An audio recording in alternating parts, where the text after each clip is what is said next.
Hi Mathivannan sir. Hi Hameed sir. Pondicherry தேர்தலில் உங்களோட நிலைப்பாடு என்ன? தேர்தலை நாங்க சந்திக்கிறதுக்கு முன்பு மக்களை சந்திக்க விரும்பும். நாங்க பார்த்த வரையில மக்கள் நிலைமை கொஞ்சம் மோசமா தான் இருக்கு. என்னடா இப்படி சொல்லுன்னு பாக்காதீங்க, நீங்களே சொல்லு. இந்த என்ன நல்லா இருக்குதா? விவசாயம் இருக்குதாங்க? நல்லா இல்ல. தொழில் நல்லா இருக்குதா? நல்லா இல்ல. வியாபாரம் நல்லா இருக்கா? நல்லா இல்ல. கல்வி, மருத்துவம், ரோடு, காடு எதுவுமே நல்லா இல்லாத ஊர்ல எங்க பார்த்தாலும் குப்பையும் சாக்கடையும். இந்த இவ்வளவு மோசமான நிலைமையில உள்ள நாட்டுல மக்கள் மட்டும் எப்படி நல்லா இருக்க முடியும்? என்ன, பாண்டிச்சேரி தான் இந்தியாவில முன்னேறிய மாநிலம் அப்படின்னு தரவுகள்லாம் சொல்லுது. முன்னேறிய மாநிலம் அப்படின்னு தரவுகள் படி உண்மையா கூட இருக்கலாம். ஆனா இங்க ஏழ்மை இருக்கா இல்லையா? அதை சொல்லுங்க. வேலையில்லா திண்டாட்டம் இருக்கா இல்லையா?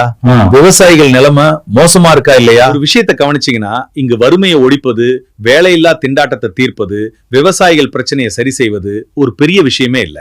என்ன சொல்றீங்க? இதெல்லாம் ரொம்ப சுலபமான விஷயமா? சுதந்திரம் வாங்கி 79 வருடங்களா இருக்கும் இந்த பிரச்சனைகளை தீர்ப்பது சுலபம்ங்கிறீங்களே எப்படி? உதாரணமாக விவசாயிகள் பிரச்சனையை எடுத்துக்கொள்வோம். விவசாயிகளுக்கு வருமானம் இல்லாத நஷ்டமான தொழிலாக நடந்து கொண்டிருக்கிறது. விவசாயத்துக்கு தான் தனியாக பட்ஜெட் போட்டு அரசாங்கம் விவசாயிகளுக்கு செய்து கொடுக்கின்றதே. விதை மானியம், உழவு மானியம், கருவி மானியம், ஏகப்பட்ட விஷயங்களை செய்து கொடுத்து கொண்டிருக்கிறது. அதனால் ஏதாவது விவசாயிகளுக்கு பலன் கிட்டியதாக, அவர்கள் வாழ்க்கை மேம்பட்டு உள்ளதா? விவசாய நிலங்கள் சாகுபடி பரப்பு ஏன் குறைகிறது? மக்கள் தொகை அதிகமாகும் போது விவசாய பரப்பு அதிகமாகணும் இல்லையா? ஆனால் குறைவதன் காரணம் என்னங்கிற, விவசாயம் லாபம் இல்லாத மந்த தொழில் என்பதனால் தானே. சரி, விவசாயத்தை மேம்படுத்த தாங்கள் என்ன திட்டம் வைத்துள்ளீர்கள்? ரொம்ப சுலபம். முதலில் நெல் விவசாயத்தை எடுத்துக்கொள்வோம். விவசாய குழுக்கள் மூலமாக நெல்லை கொள்முதல் செய்து காய வைத்து, பிறகு கிடங்குகளில அடுக்கி வைத்து, பின்னர் அதை அரிசியாக்கி ரேஷன் கடைகளில் மக்களுக்கு விநியோகம் செய்வதன் மூலம் அவர்களின் வருமானத்தை இரட்டிப்பாகும். 1 கிலோ நெல்லின் விலை 24 ரூபாய் தான். அதையே அரிசியாக்கி மதிப்பு கூட்டி விற்கும் போது அதன் விலை பல மடங்கு அதிகமாகிறது. நமது நாட்டின் சராசரி நெல் விளைச்சல் ஏக்கருக்கு 1500 கிலோ. அதற்கு இப்போது கிடைக்கும் விலை 36,000.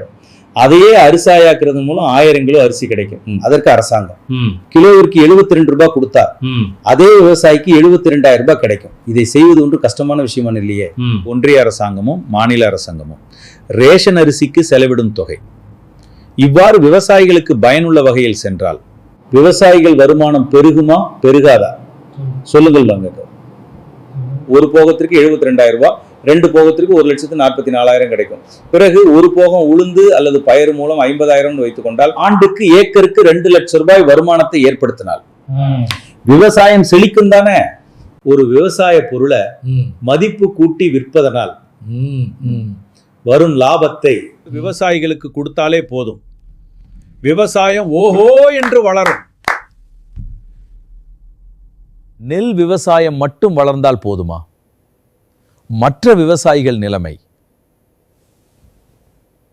அது ரொம்ப சிம்பிள். காய்கறி, பருப்பு, எண்ணெய், நாட்டு சர்க்கரை போன்ற பொருட்களின் டிமாண்டை மக்களிடமிருந்து வாங்கி அதை விவசாயிகளிடம் கொடுப்போம். அவர்களிடமிருந்து நல்ல விலைக்கு அந்த பொருள்களை வாங்கி ரேஷன் கடையில பாதி விலைக்கு மக்களுக்கு கொடுப்போம். அப்படின்னா அப்போ பஞ்சாப்ல உங்க கட்சி தானே ஆட்சி செய்யுதுன்னா இந்த திட்டத்தை பஞ்சாப்ல அமல்படுத்தி விவசாயிகளுக்கு உதவுனா வாழ்வாதாரத்தை உயர்த்தி விட்டீங்களா?